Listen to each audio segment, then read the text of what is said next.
کرتا ہے، یقینی کرتا ہے کہ عبادتیں ہو رہی میری، ٹھیک ہے، تو اس بات کو ہم سمجھیں۔ تو غسل کب واجب ہو جاتا ہے وہ چیز ہم دیکھتے ہیں، تو کب غسل ضروری ہے۔ تو پہلی چیز،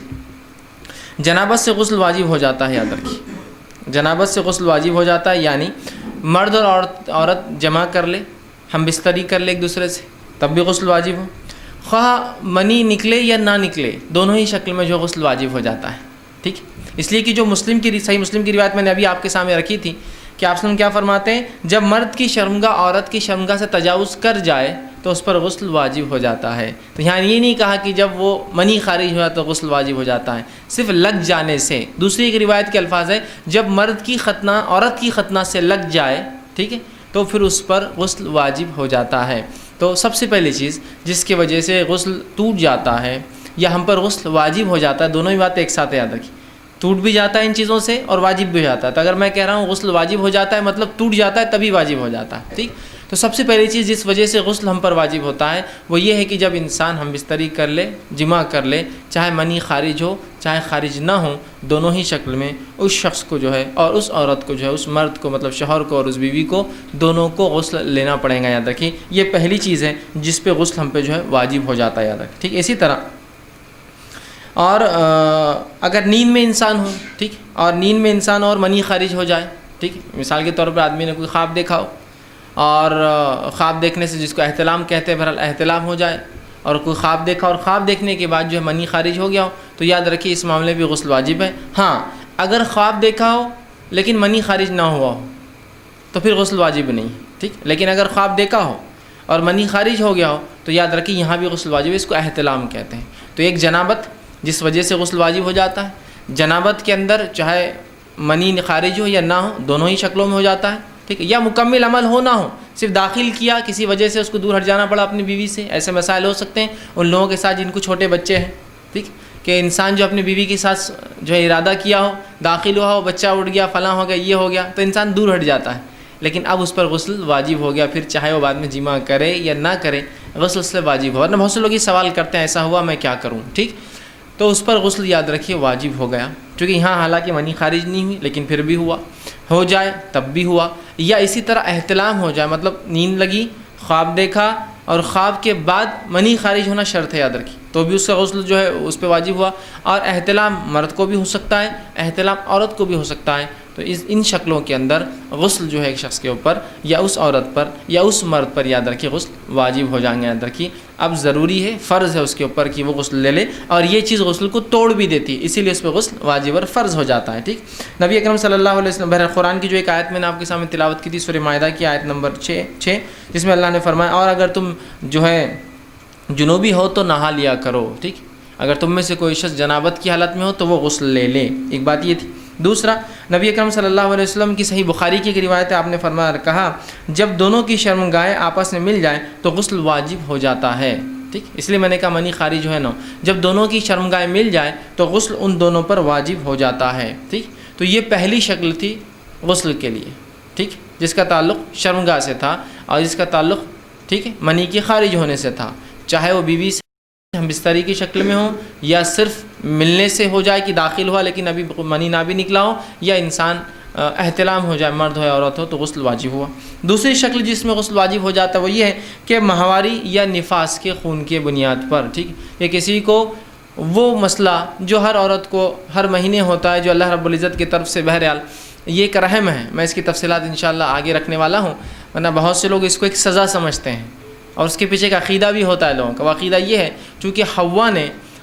جو ہے آدم کو بہکا، اس طرح سے بہرحال ایک عقیدہ عموماً ہوتا ہے، چلن میں ہے، میں جانتا ہوں کہ حوا نے چونکہ آدم کو بہکایا تھا تو ماہواری کا خون جو اس کو مینسس ہوتا ہے وہ اللہ نے سزا کے طور پر دیا، بول کر ایسا عقیدہ افسوسناک باتیں مسلمان عورتیں رکھتی ہیں، ٹھیک، جب کہ یہ اللہ کی طرف سے ایک رحم ہے، اس لیے کہ اس کے رحم ہونے کی دلیل یہ ہے کہ جب عورت کو اولاد پیدا ہونے والی ہوتی ہے تو یہ خون آنا بند ہو جاتا ہے، اسی لیے کہ اسی جگہ سے پھر بچے کی ناف جڑ جاتی ہے اور مکمل خون کا دوران وہاں سے شروع ہو جاتا ہے، تو یہ رحم ہے اللہ کی طرف سے۔ ایک اولاد کی پیدائش سے پہلے اللہ اس کے رحم کو تیار کر دیتا ہے، یہ خون جو حیض میں نکلتا ہے جب انسان کو اولاد ہونے والی ہوتی ہے تو عورت کا خون بند ہو جاتا ہے، تو درخت بند نہیں ہوتا، وہی خون جا کے اس کی ناف سے لگ جاتا ہے اور اس کی باڈی میں اس بچے میں سرکولیشن میں آ جاتا ہے، سمجھے آپ؟ تو یہ رحم ہے۔ تو جہاں عیسائیت کے نزدیک اور یہودیوں کے نزدیک حیض آنا سزا ہے عورت کو، اور دیگر تقریباً تمام مذاہب میں یہی معاملہ ہے، جس کی بنیاد پر حیض آتا ہے تو عورت کو گھر سے الگ کر دیتے ہیں، اس کے ہاتھ کا کھانا نہیں چلتا، پانی نہیں چلتا۔ شریعت نے یہ بتایا کہ یہ تو عورت پر اللہ کا رحم ہے کہ اس نے جو ہے اولاد کی پیدائش سے پہلے اس کو تیار کر دیا۔ بہرحال چلیے، تو حیض اور نفاس کے خون کے آنے سے جو ہے یاد رکھیے غسل واجب ہو جاتا ہے۔ یہ دوسری شکل ہے، ٹھیک ہے، اس لیے کہ اللہ رب العزت جو اس کے تعلق سے سورہ بقرہ سورہ نمبر 2 آیت نمبر 222 میں فرماتا ہے اور کہتا ہے فَاعْتَزِلُوا النِّسَاءَ فِي الْمَحِيضِ وَلَا تَقْرَبُوهُنَّ حَتَّى يَطْهُرْنَ فَإِذَا تَطَهَّرْنَ فَأْتُوهُنَّ مِنْ حَيْثُ أَمَرَكُمُ اللَّهُ۔ دیکھیے آیت کا ترجمہ یہ ہے، حیض کے دنوں میں عورتوں سے الگ رہو اور پاک ہونے تک ان کے قریب نہ جاؤ، جب پاک ہو جائے تو جہاں سے تمہیں اللہ نے حکم دیا ہے جا سکتے ہو۔ تو یہاں دیکھیے دوسری بات آ گئی کہ اگر عورت کو حیض آ جائے تو انسان اس کا غسل اس پہ واجب ہو جاتا ہے، اور ایک بات یہ بھی پتہ چلی کہ اس دوران آدمی جو ہے عورت سے ہم بستری نہیں کر سکتا ہے نا، کیوں؟ تو یہاں کیا بیان کیا؟ تو الگ رہو، تو یہ الگ اسی معنی میں ہے، یاد رکھیے کہ اس سے ہم بستری نہ کرو، اس معنی میں نہیں ہے کہ ان کو گھروں سے نکال دو یا خود گھر سے نکل جاؤ، یقیناً اس معنی میں نہیں، یا ان کو الگ کمروں میں کر دو اور خود الگ کمروں میں، اس معنی میں نہیں ہے۔ اس لیے کہ نبی اکرم صلی اللہ علیہ وسلم کی زندگی سے ہم کو دیکھنا پڑے گا کہ اس آیت پہ آپ نے کیسا عمل کیا، اپنی عقلیں نہیں، چونکہ ظاہر تو ایسی دکھ رہا ہے کہ ان کو الگ رہو، ہے نا، تو ہم سمجھے الگ سے یہاں مراد نبی اکرم صلی اللہ علیہ وسلم کے تعلق سے ماں عائشہ فرماتی ہے کہ نبی اکرم صلی اللہ علیہ وسلم میرے مانڈی پر لیٹتے اور تلاوت قرآن کرتے جبکہ میں حیض کی حالت سے ہوتی۔ تو الگ کرنے سے مراد کیا ہے؟ ہم بستری مت کرو، بس یہ معنی ہے۔ الگ کر دو سے مراد الگ گھر الگ کمرہ نہیں ہے، ہوتا تو آپ کیوں پڑھتے؟ اسی طرح وہ کہتی ہے کہ میں حیض کی حالت سے ہوتی اور نبی اکرم صلی اللہ علیہ وسلم مجھ سے ایک بار کہا کہ مسجد جا کر چٹائی لا بچھانے کی جو ہوتی، تو میں نے کہا اللہ کے رسول میں تو حائضہ ہوں، تو کہا کیا حیض تیرے ہاتھ میں آتا ہے؟ اگر ناپاک نہیں ہے تم جا کے لا سکتے، تمہارا ہاتھ ناپاک نہیں ہے، اس کی وجہ سے تم نماز ادا نہیں کر سکتی ہو، لیکن اس کا ہرگز مطلب نہیں کہ تم نجس ہو چکے ہو، اس لیے کہ مومن نجس نہیں ہوتا، یاد رکھیں۔ ہاں مشرک جو ہے ظاہری اعتبار سے نہیں لیکن اس کے عقیدے کے اعتبار سے نجس ہے، مشرک بھی ظاہری نجس نہیں ہوتا، یاد رکھیے کہ آپ اگر انما المشرکون نجس قرآن نے کہا کہ مشرک نجس ناپاک پلید ہے تو اس کا مطلب وہ ظاہری نہیں ہے، ظاہری غلاظت نہیں ہے، اس کا مطلب یہ اس کے عقیدے کی وجہ سے وہ نجس ہے۔ تو مومن اپنے عقیدے کی وجہ سے کبھی ناپاک نہیں ہوتا، نجس نہیں ہوتا، یاد رکھیے، ٹھیک ہے۔ تو کہا کیا حیض تیرے ہاتھ میں آتا ہے؟ مطلب میں تو ہاتھ کی بات کرنا، ہاتھ تو پاک ہے تیرے، وہ اٹھا کے لانے میں کیا حرج ہے، ٹھیک ہے۔ تو یہ روایتیں اس کی دلیل ہے، یاد رکھیے۔ اسی طرح ماں عائشہ رضی اللہ عنہا فرماتی ہیں کہ آپ صلی اللہ علیہ وسلم کی میں کنگھی کرتی، سر میں تیل لگاتی، آپ کا سر دھوتی جب کہ میں حیض کی حالت سے ہوتی۔ تو الگ کر دو میں مراد کمرہ الگ گھر الگ نہیں، صرف ہم بستری نہیں کرنا، اس لیے کہ اس حالت میں آپ کا سر دھو رہی ہے، وہ آپ کے سر میں تیل لگا رہی ہے، سر کی مالش کری۔ اسی طرح میمونہ رضی اللہ عنہا جو امہات میں سے یہ بھی ہے، وہ کہتی ہے کہ میں نبی اکرم صلی اللہ علیہ وسلم میرے پاس ہوتے اور فجر سے پہلے آپ کچھ نمازیں پڑھتے تو جو چادر میں حیض کی حالت میں ہوتی اوڑھی ہوئی ہوتی، اسی چادر کا ایک حصہ لے کے نبی اکرم صلی اللہ علیہ وسلم اس پر نماز پڑھتے۔ اگر الگ کر دو سے مراد الگ کمرہ الگ گھر ہوتا تو کیا آپ صلی اللہ علیہ وسلم ان کی اوڑھی ہوئی چادر کو آدھی وہ اوڑھی ہوئی اور آدھی بچھا کر نماز پڑھتے؟ اس پہ نہیں، آپ فوراً کہہ دیتے کہ بھائی سب اب نکل جاؤ یہاں سے، اب اس لیے کہ تم سب ناپاک ہو چکے ہو، ٹھیک ہے۔ تو یہاں اس سے مراد یہ ہے، ورنہ بہت سی جگہ یہ ہوتا ہے کہ لوگوں کو عورتوں کو الگ کر دیا جاتا ہے، ایسا کوئی مسئلہ نہیں یاد رکھیے، ٹھیک ہے، الحمدللہ۔ تو دیکھیے یہاں جو ہے حیض کی حالت کے تعلق سے بتایا گیا۔ اسی طرح جو ہے آپ صلی اللہ علیہ وسلم فرمایا، یہ صحیح مسلم کی روایت آپ نے فرمایا، جتنے دن تجھے حیض آتا تھا اتنے دن ٹھہری رہے پھر غسل کر لے۔ ایک صحابیہ نے ان سے سوال کیا نماز کے تعلق سے حیض کا، تو کہا جتنے دن حیض آتا ہے ٹھہری رہے اور اس کے بعد نماز پڑھ لے۔ تو حیض وہ خون ہے جو ایک عورت کو آتا ہے بنا کسی زخم کے، جو اس کے رحم سے نکلتا ہے، جو مخصوص ایام میں مہینے کے آگے پیچھے ہو سکتا ہے کچھ، لیکن مخصوص ایام جو اسے پتہ ہوتے ہیں اس میں نکلتا ہے، اور اس کا مخصوص ایک رنگ ہوتا ہے جس سے پہچان سکتی کہ یہ حیض کا، اور اس سے علاوہ جو نکلتا ہے اس کو شناخت ہوتی ہے حیض کا نہیں ہے، بہرحال اس کو حیض کہا جاتا ہے۔ اب نفاس کیا ہے؟ نفاس وہ خون ہوتا ہے جو اولاد کی پیدائش کے بعد نکلتا ہے، جس کی مدت جو ہے مختلف عورتوں کو، اور حیض اور نفاس دونوں کی مدت مختلف عورتوں کو مختلف علاقے کے اعتبار سے، سرد اور گرمی کے اعتبار سے، جسامت کے اعتبار سے، دبلے اور موٹے ہونے کے اعتبار سے، حالت کے اعتبار سے مختلف آتی ہے، نسل کے اعتبار سے مختلف ہوتی ہے۔ اس میں کوئی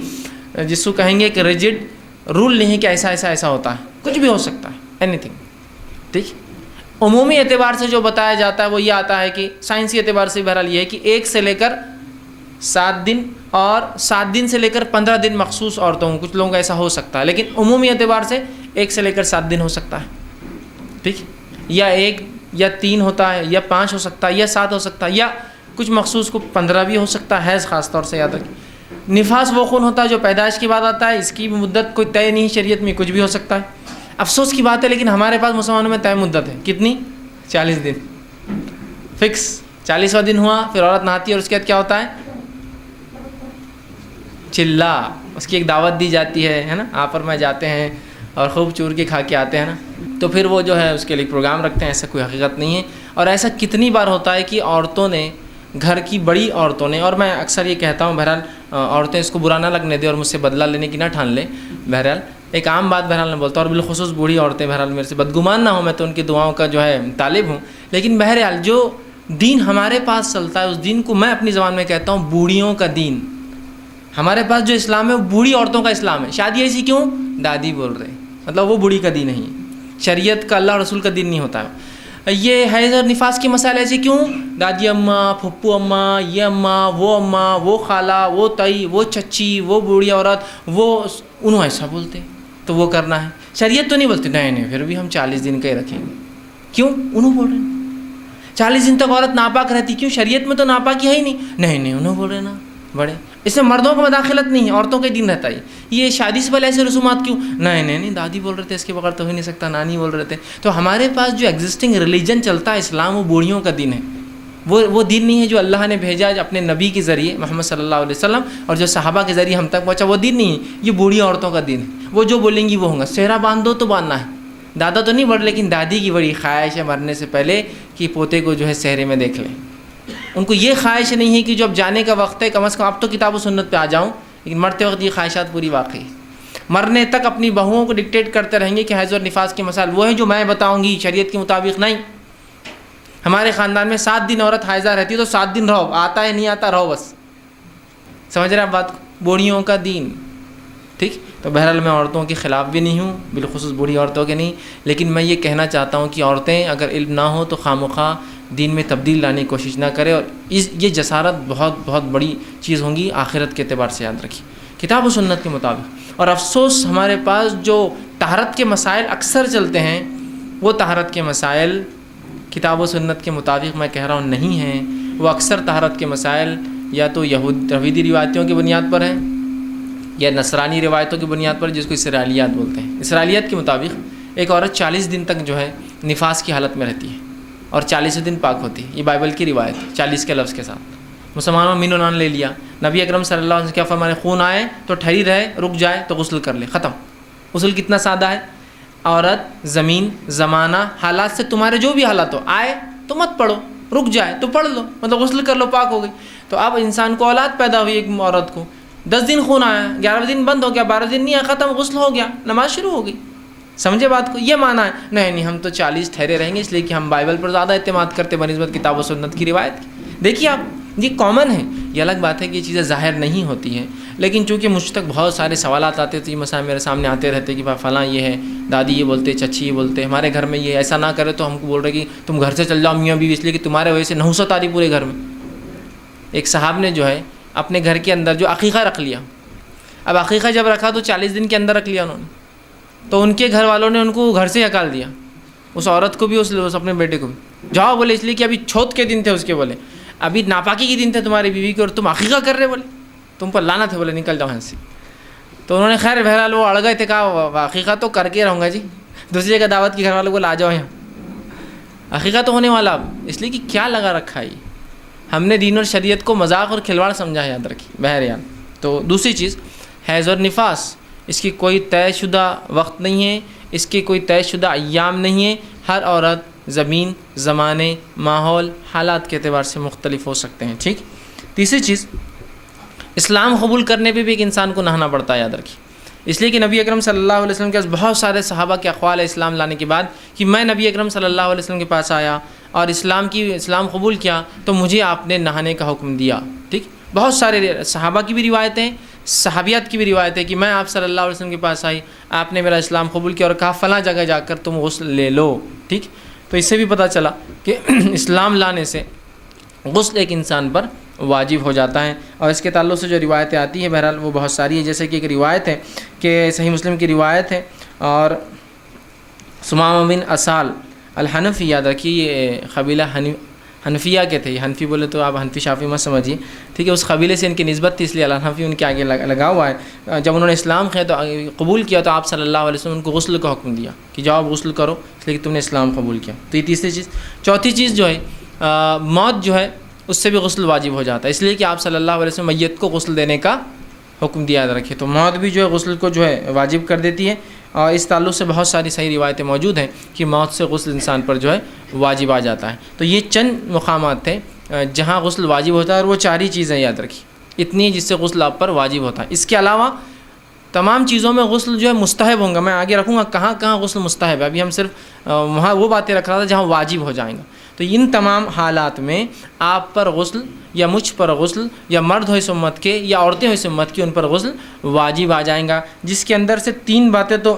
کامن ہیں مرد اور دونوں کے لیے، کہ جیسا کہ احتلام ہو جائے یا ہم بستری کریں دونوں کے لیے، اسی طرح اسلام قبول کر لے یا موت آ جائے دونوں کے لیے۔ حیض اور نفاس کا معاملہ صرف عورتوں کے لیے، تو عورتوں کے لیے چار چیزیں ہیں جن سے ان کا غسل ان پہ واجب ہوتا ہے، مردوں کے لیے تین چیزیں جن پہ غسل واجب ہوتا ہے، مسلمان ہونے کی وجہ سے ایک چیز اور کم ہو جاتی ہے، اسلام قبول کرتے صرف دو چیز باقی بچتی ہے ہمارے پاس جس سے ہم پہ غسل واجب آ جاتا ہے بس، اور اس میں بھی ہم مر جاتے ہیں تو غسل دوسرے کراتے ہیں، تو ایک ہی چیز یاد رکھنا ہے آپ کو غسل کے لیے،